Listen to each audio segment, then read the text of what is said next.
الحمدللہ وحدہ لا شریک لہ والصلاة والسلام علی من لا نبی بعدہ وعلی آلہ واصحابہ الذین اوفوا عہدہ اما بعد فاعوذ باللہ من الشیطان الرجیم بسم اللہ الرحمن الرحیم والسابقون الاولون من المہاجرین والانصار والذین اتبعوہم باحسان رضی اللہ عنہم ورضوا عنہ اللہم صلی علی محمد وعلی آل محمد کما صلیت علی ابراہیم وعلی آل ابراہیم انک حمید مجید اللہم بارک علی محمد وعلی آل محمد کما بارکت علی ابراہیم وعلی آل ابراہیم انک حمید مجید۔ حضرات انبیاء کرام علیہم الصلاۃ والتسلیمات کے بعد افضل ترین طبقہ وہ رسول اکرم صلی اللہ علیہ وسلم کے صحابہ کرام کا ہے، اور صحابہ کرام رضی اللہ عنہ اجمعین میں سے افضل ترین اصحاب خلفائے راشدین خلفائے اربعہ ہیں، اور خلفائے راشدین میں ترتیب خلافت اور ترتیب فضیلت یہ ہے کہ سب سے افضل حضرت ابوبکر صدیق رضی اللہ عنہ یہ خلیفہ اول ہے، اس کے بعد حضرت عمر بن خطاب رضی اللہ عنہ اور یہ خلیفہ دوم ہیں، اس کے بعد حضرت عثمان بن عفان رضی اللہ تعالی عنہ اور یہ خلیفہ سوم ہیں، اس کے بعد حضرت علی بن ابی طالب رضی اللہ تعالی عنہ اور یہ خلیفہ چہارم ہیں۔ یہ جو ہمارے خلفائے راشدین کی ترتیب خلافت ہے، یہی ترتیب فضیلت ہے۔ سب سے افضل ابوبکر صدیق، اس کے بعد حضرت عمر فاروق، اس کے بعد حضرت عثمان غنی، اس کے بعد حضرت علی المرتضی رضی اللہ تعالی عنہ۔ میں اس وقت آپ حضرات کی خدمت میں اپنے اس موقف پر اکابرین اہل سنت والجماعت کے چند حوالہ جات پیش کرتا ہوں، تاکہ آپ کے ذہن میں رہے کہ یہ میری رائے نہیں، ہمارے اکابر کا مسلک ہے۔ اور میں یہ بات کئی بار آپ کی خدمت میں گزارش کر چکا ہوں کہ میں مسلک اہل سنت والجماعت کا محقق نہیں، بلکہ مسلک اہل سنت والجماعت کا ناقل ہوں۔ میں اپنے اکابر کا مسلک نقل کرتا ہوں اور پھر اپنے اکابر کے مسلک کی شرح کرتا ہوں، یعنی اکابرین کی بات پیش کرتا ہوں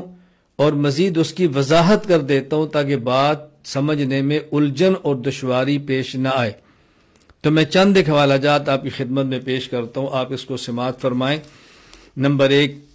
حضرت امام اعظم ابو حنیفہ نعمان بن ثابت رحمہ اللہ تعالی وفات 150 ہجری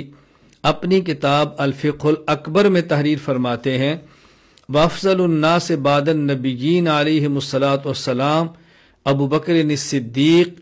ثم عمر بن الخطاب ثم عمر بن الخطاب الفاروق ثم عثمان بن عفان ذو النورین ثم علی بن ابی طالب المرتضی رضوان اللہ علیہم اجمعین۔ میرے خیال میں ان عبارات کے ترجمے کی ضرورت نہیں، بات سمجھ آ رہی ہے۔ سب سے افضل ابو بکر صدیق، پھر حضرت عمر فاروق، پھر عثمان ذو النورین اور پھر حضرت علی المرتضی رضی اللہ تعالی عنہ۔ نمبر 2، حضرت امام ابو بکر احمد بن حسین بن علی بن موسیٰ البیہقی رحمہ اللہ وفات 458 ہجری کتاب مناقب شافعی للبیہقی کے اندر فرماتے ہیں کہ حضرت امام شافعی رحمہ اللہ نے فرمایا، افضل الناس بعد رسول اللہ صلی اللہ علیہ وسلم ابو بکر ثم عمر ثم عثمان ثم علی رضوان اللہ علیہم۔ نمبر 3، حضرت امام ابو جعفر احمد بن محمد بن سلامہ الطحاوی رحمہ اللہ تعالی وفات 321 ہجری اپنی کتاب مایاناز عقیدہ کی العقیدۃ الطحاویہ میں فرماتے ہیں،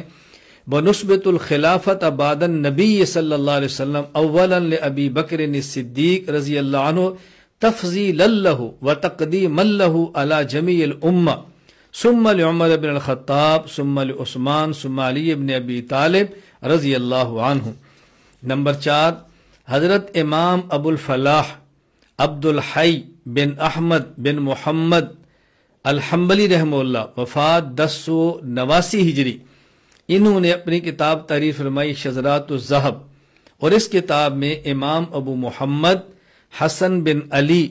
البربہاری الحنبلی رحمہ اللہ وفات 329 ہجری ان کا تذکرہ فرمایا، اور ان کی کتاب شرح کتاب السنہ سے چند اقتباسات نقل فرمائے، اور اس میں ان کا ایک عقیدہ یہ نقل فرمایا ہے: افضل هذه الامہ والامم کلها بعد الانبیاء صلوات اللہ علیہم ابو بکر ثم عمر ثم عثمان ثم علی شذرات الذہب۔ نمبر 5، علامہ جلال الدین عبد الرحمن بن ابو بکر السیوطی الشافعی رحمہ اللہ وفات 911 ہجری، انہوں نے تاریخ الخلفاء میں امام استاذ ابو منصور عبد القاہر بن طاہر التمیمی البغدادی رحمہ اللہ تعالی وفات 429 ہجری میں ان کے حوالے سے لکھا ہے، فرماتے ہیں: اجمع اہل السنت ان افضل الناس، اہل السنت والجماعت کا اس عقیدہ پر اجماع ہے۔ اجماع کس عقیدہ پر ہے؟ ان افضل الناس بعد رسول اللہ صلی اللہ علیہ وسلم ابو بکر ثم عمر ثم عثمان ثم علی۔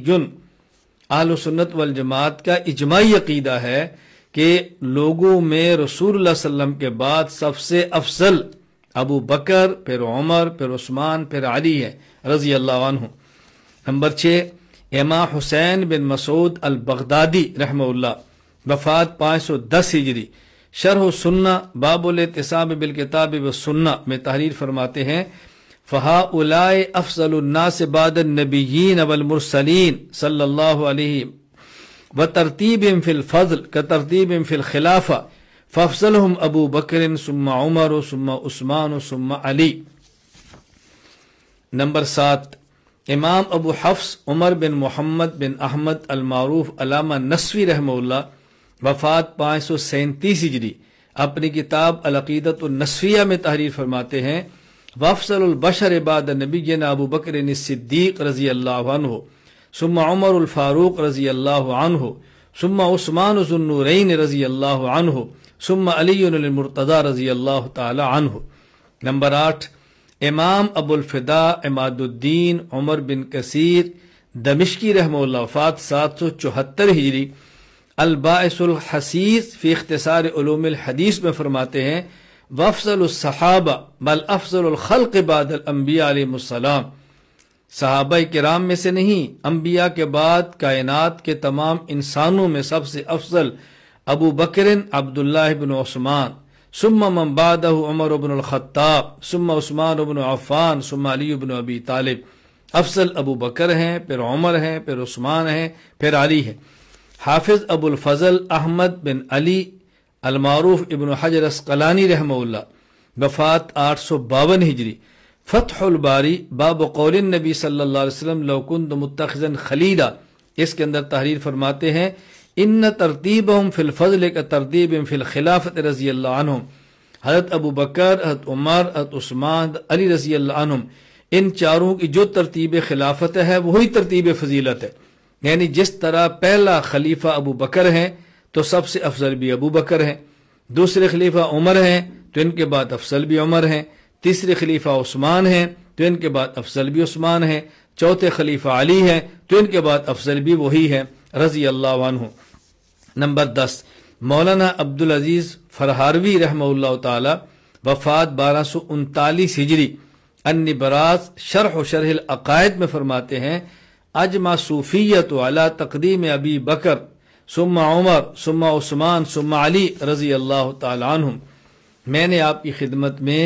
اہل سنت والجماعت کے اکابرین کے 10 حوالہ جات پیش کیے، یہ بتانے کے لیے کہ اہل سنت والجماعت کا یہ عقیدہ ہے کہ صحابہ کرام رضی اللہ عنہ مجمعین میں سب سے افضل حضرت ابو بکر ہیں، پھر حضرت عمر ہیں، پھر حضرت عثمان ہیں، پھر حضرت علی ہیں رضی اللہ تعالیٰ عنہم۔ اللہ مجھے اور آپ کو اہل سنت والجماعت کے مسلک پر قائم رہنے کی توفیق عطا فرمائے۔ اللہ ہمارا خاتمہ مسلک اہل سنت والجماعت پر فرمائے۔ اللہ قیامت کے دن ہمارا حشر اہل سنت والجماعت کے ساتھ ہی فرمائے۔ وآخر دعوانا الحمدللہ رب العالمین۔